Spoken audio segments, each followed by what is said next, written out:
Oh, bagat koto brale ya ou men. Tanon sen men. Tibiti de konon la gya.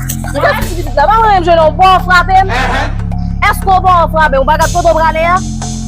Tante ti moun koun ya pa respekte gran moun mesye. Ki bon? Non, e ba fotou, e baske, dale. Taka sa chèche E la. baske pa moun ki ma fè, ou ba ka ti moun pou ya pou nan la mbal, avans. Taka pon la. Ou ba fò respekte pi kon ba. E foufou la gano ze mesye. Non, je... Non, wap kite kwen, ou ba ka wè pi gran nan la, ou ba ou di dale.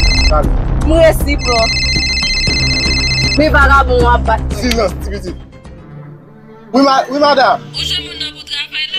Non, mwen konje moun nan, nan direksyon la map chèche. On ti moun ki de respekte m la, ki fèm boko yon, mwen konje moun nan, non? Eme de gachon nou pou chone. Ki koule radou ti souli ankon? Eme ton ti konsaj nou an, jeans bleu. Oui!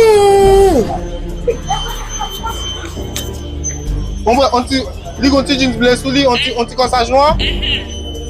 Li pe en chou? Oui. Mwen ple bet. Mwen ple bet pou chèri. Pou la di men.